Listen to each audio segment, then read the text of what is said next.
दोस्तों एक तरफ जहां पे मिनिस्ट्री ऑफ डिफेंस के द्वारा भारत के 5th जनरेशन फाइटर एयरक्राफ्ट को लेके प्लान बनाया जा रहा है, तो वहीं पे इसी दरमियान दूसरी तरफ रशिया की तरफ से अपने 5th जनरेशन फाइटर एयरक्राफ्ट मतलब सुखोई Su-57 के एक्सपोर्ट वर्जन को भारत को बेचने को लेके प्रयास किया जा रहा है। दोस्तों आप लोगों को पता ही होगा कि रशिया के द्वारा कई बार इन एयरक्राफ्टों का ऑफर भारत के सामने रखा जा चुका है। हालांकि भारत की तरफ से अभी तक रशिया को इन एयरक्राफ्टों को लेके कोई भी जवाब नहीं दिया गया। अब दोस्तों रिपोर्टों में क्लेम किया जा रहा है कि राफेल एयरक्राफ्टों को काउंटर करने के लिए रशिया के द्वारा भारत को सुखोई Su-57 एयरक्राफ्टों के माध्यम से लुभाने का प्रयास किया जा रहा है। हालांकि दोस्तों ये प्रयास आज का नहीं है बल्कि काफी पुराना प्रयास है, लेकिन सवाल अभी भी बना हुआ है कि अभी तक रशिया को इसे लेके कोई सफलता क्यों नहीं मिला। दोस्तों यहाँ पे आप लोगों के जानकारी के लिए बता दूं कि सुखोई Su-57 फाइटर एयरक्राफ्टों को रशिया का one of the most ambitious project में से एक के रूप में देखा जाता है और इन्हीं एयरक्राफ्टों के जो एक्सपोर्ट वर्जन है उसे रशिया के द्वारा लगातार अलग अलग देशों को बेचने को लेकर भी प्रयास किया जा रहा है। एक्सपोर्ट मार्केट में अमेरिका के F-35 के अलावा कोई भी और एयरक्राफ्ट अवेलेबल नहीं है बोल के रशिया का मानना यह है कि एक्सपोर्ट मार्केट में इन एयरक्राफ्टों को लेकर रशिया को काफी सफलताएं मिल सकता है। इवन दोस्तों इन एयरक्राफ्टों को भारत के अलावा मलेशिया, अल्जीरिया जैसे देशों को भी एक्सपोर्ट करने का प्रयास रशिया की तरफ से किया गया है, लेकिन अभी तक एक्सपोर्ट को लेकर रशिया को कोई भी बड़ा सफलता नहीं मिला। इवन दोस्तों आप लोगों को ये भी बता दूं कि कुछ समय पहले जो मलेशिया में आयोजित लिमा 2025 एयर शो था उसमें भी रशिया की तरफ से इन एयरक्राफ्टों को ले जाने का बात कहा गया था। इवन रशिया के हथियारों को एक्सपोर्ट करने वाले संस्था रोसावरण एक्सपोर्ट की तरफ से तो अनाउंसमेंट भी कर दिया गया था कि इन एयरक्राफ्टों को ले जाया जाएगा और यही एयरक्राफ्ट इस एयर शो का स्पॉटलाइट बनेगा। पर दोस्तों एयरक्राफ्टों को इस एयर शो में देखा नहीं गया और केवल मात्र रोसावरण एक्सपोर्ट की तरफ से इन एयरक्राफ्टों के एक स्केल मॉडल को ही शोकेस किया गया था, जिसका कारण अभी तक तो जाना नहीं जा सका। लेकिन दोस्तों ये रशिया के हथियारों को एक्सपोर्ट करने के रास्ते में एक बहुत बड़ा झटका भी है। अब दोस्तों किस कारण इन एयरक्राफ्टों को ले जाया नहीं गया ये तो कहा नहीं जा सकता है, लेकिन भारत में आयोजित एरो इंडिया 2025 एयर शो के दरमियान एटलीस्ट रशिया की तरफ से इन एयरक्राफ्टों को भारत लाया गया था। इवन आप लोगों को ये भी बता दूं कि इस दरमियान भारत में अमेरिका के F-35 फाइटर एयरक्राफ्ट भी प्रेजेंट था और एरो इंडिया 2025 वो पहला इंटरनेशनल इवेंट बना जहां पे कि दोनों देशों का 5th जनरेशन फाइटर एयरक्राफ्ट एक ही समय एक ही शहर में प्रेजेंट था। दोस्तों आप लोगों को ये भी बता दूं कि रशिया की तरफ से सुखोई Su-57 फाइटर एयरक्राफ्टों को अमेरिकी F-22 और F-35 जैसे 5th जनरेशन फाइटर एयरक्राफ्टों को टक्कर देने के लिए बनाया गया है और इन एयरक्राफ्टों में कई तरीके के ऐसे एडवांस फीचर है जो इन एयरक्राफ्टों को खास बनाता है। खास करके एयरक्राफ्टों में इस्तेमाल होने वाले लॉन्ग रेंज के एयर टू एयर मिसाइल जैसे कि R-37M जो कि 400 किलोमीटर दूर तक टारगेटों को एंगेज कर सकता है। इवन दोस्तों सुखोई Su-57 एक बड़े आकार के एयरक्राफ्ट होने के बावजूद एयरक्राफ्टों के रडार क्रॉस सेक्शन इतना कम है कि इन एयरक्राफ्टों को रडार में देखना एक तरीके से इम्पॉसिबल है। तो बावजूद इसके इन एयरक्राफ्टों को लेकर रशिया को अभी तक एक्सपोर्ट मार्केट में कोई सफलता नहीं मिला। इवन अगर देखा जाए तो 5th जनरेशन फाइटर एयरक्राफ्टों का एक्सपोर्ट मार्केट में डिमांड भी काफी अधिक है और केवल मात्र अमेरिका के ही F-35 एकमात्र ऐसा एयरक्राफ्ट है जो कि एक्सपोर्ट मार्केट में अवेलेबल है। इवन दोस्तों अमेरिका के इन एयरक्राफ्टों को कोई भी देश चाहे तो ये खरीद नहीं सकता और अमेरिका केवल मात्र कुछ लिमिटेड देशों को ही एयरक्राफ्टों का सप्लाई कर रहा है। मतलब एक्सपोर्ट मार्केट में 5th जनरेशन फाइटर एयरक्राफ्टों का डिमांड भी अधिक है, लेकिन बावजूद इसके रशिया को सफलता न मिलने के पीछे एक कारण तो है वेस्टर्न देशों के सैंक्शन, जबकि दूसरा कारण रशिया के इन एयरक्राफ्टों के लेट डेवलपमेंट भी है। आप लोगों के जानकारी के लिए बता दूं कि इन एयरक्राफ्टों का फर्स्ट फ्लाइट साल 2010 में हुआ था और तब तक अमेरिका के F-35 जैसे एयरक्राफ्ट भी बन चुका था और इवन F-22 एयरक्राफ्ट तो तब तक काफी पुराना भी हो चुका था और साल 2020 में इन एयरक्राफ्टों को रशिया के बेड़े में लिमिटेड संख्या में शामिल किया गया और अभी भी काफी कम संख्या में ही एयरक्राफ्टों को रशिया अपने बेड़े में ऑपरेशनल कर सका है। हालांकि दोस्तों बावजूद इसके अगर देखा जाए तो रशिया का जो एक्सपेक्टेशन है वो भारत को लेके काफी अधिक है, क्योंकि एक समय तक इन एयरक्राफ्टों के प्रोजेक्ट में भारत भी जुड़ा हुआ था। हालांकि डायरेक्टली सुखोई Su-57 के प्रोजेक्ट में भारत कभी भी नहीं था, बल्कि सुखोई Su-57 एयरक्राफ्टों के बेस पे एक FGFA प्रोजेक्ट को आगे बढ़ाया जा रहा था जो कि सुखोई Su-57 के ही एक इंडिया स्पेसिफिक एनहेंस वेरिएंट था।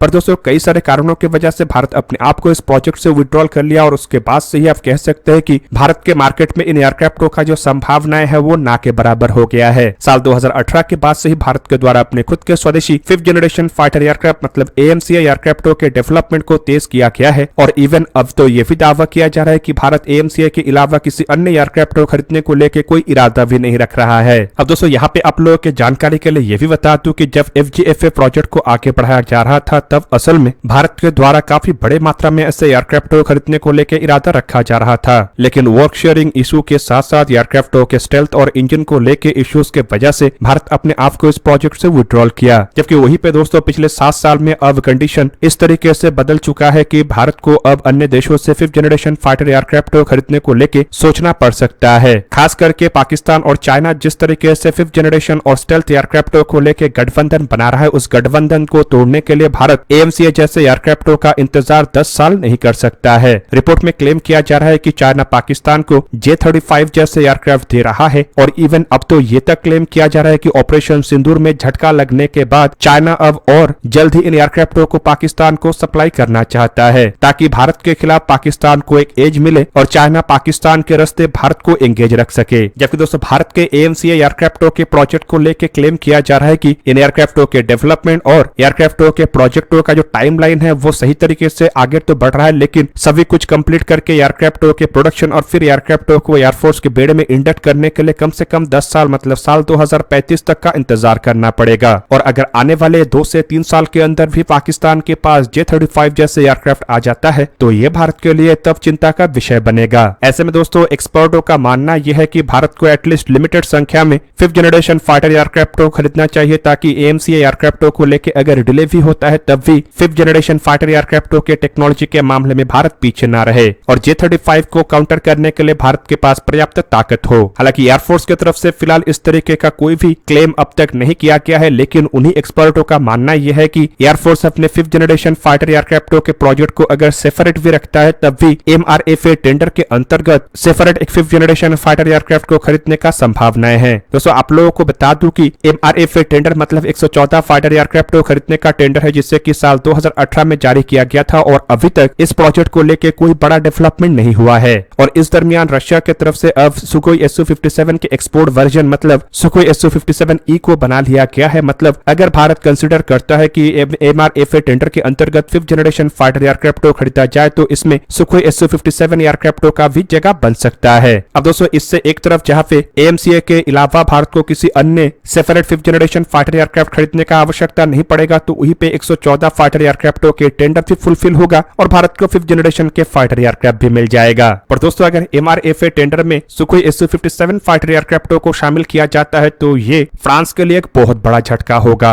क्योंकि फिलहाल तक इस टेंडर में फ्रांस के राफेल एयरक्राफ्टों को ही सबसे स्ट्रॉन्ग दावेदार के रूप में देखा जा रहा है। और अगर सुखोई Su-57 एयरक्राफ्ट इस टेंडर में एंट्री लेता है तो राफेल एयरक्राफ्ट दूसरे पोजीशन में चला जाएगा। ऊपर से दोस्तों आप लोगों को ये भी बता दूं कि MRFA टेंडर में भारत के द्वारा transfer of technology make in India initiative जैसे शर्त रखा गया है। और कुछ समय पहले खबर आया था कि डसॉल्ट एविएशन राफेल एयरक्राफ्टों के सोर्स कोड शेयर करने के लिए तैयार नहीं है और ऐसे में अगर सोर्स कोड भारत को नहीं मिलता है तो एडिशनल राफेल एयरक्राफ्ट खरीदने पर भी उसमें इंडिजिनियस हथियारों को भारत अपने मन मुताबिक इंटीग्रेट नहीं कर पाएगा। पर दोस्तों यहाँ पे देखना यह है कि रशिया कितना हद तक ट्रांसफर ऑफ टेक्नोलॉजी और मेक इन इंडिया इनिशिएटिव के लिए तैयार होता है, क्योंकि MRFA टेंडर में इसे एक महत्वपूर्ण शर्त के रूप में रखा गया है। और अगर रशिया ट्रांसफर ऑफ टेक्नोलॉजी और मेक इन इंडिया इनिशिएटिव के लिए तैयार नहीं होता है तो मुझे नहीं लगता है कि MRFA टेंडर में सुखोई Su-57 जैसे एयरक्राफ्टों को भी कंसिडर किया जा सकता है। पर दोस्तों यहाँ पे अगर MRFA टेंडर रद्द भी होता है और भारत कुछ लिमिटेड संख्या में एयरक्राफ्टों को खरीद के अपने जरूरतों को पूरा करना चाहता है तो भी भारत के सामने 2 ऑप्शन आएगा, जिनमें ऑलरेडी एयरफोर्स के बेड़े में इस्तेमाल होने वाले राफेल एयरक्राफ्ट यहाँ पे कंसिडर किया जा सकता है तो वहीं पे लिमिटेड संख्या में सुखोई Su-57 जैसे एयरक्राफ्ट को खरीदने पर भी भारत के जरूरतों को पूरा करने के साथ साथ टेक्नोलॉजिकल एडवांटेज भी मिलेगा। दूसरी तरफ आप लोगों को यह भी जान के रखना चाहिए कि राफेल एयरक्राफ्टों को इस टेंडर में शामिल one of the most expensive aircraft के रूप में देखा जाता है, जबकि सुखोई Su-57 एयरक्राफ्टों के एक्सपोर्ट वेरिएंटों को उतने अधिक एक्सपेंसिव व उतने अधिक खर्चेलू एयरक्राफ्टों के रूप में नहीं देखा जाता है। ऊपर से दोस्तों लंबे समय से भारत रशियन ओरिजिन एयरक्राफ्टों का उपयोग कर रहा है, जिस वजह से एक तरफ जहां पे भारत के पास पर्याप्त इंफ्रास्ट्रक्चर है तो वहीं पे दूसरी तरफ सुखोई Su-57 एयरक्राफ्ट को खरीदने पर ज्यादा हथियार या ज्यादा इंफ्रास्ट्रक्चर का भी आवश्यकता नहीं होगा। इसके अलावा रशिया के साथ ट्रांसफर ऑफ टेक्नोलॉजी और मेक इन इंडिया इनिशिएटिव को लेकर भारत का जो एक्सपीरियंस है वो काफी स्ट्रॉन्ग है।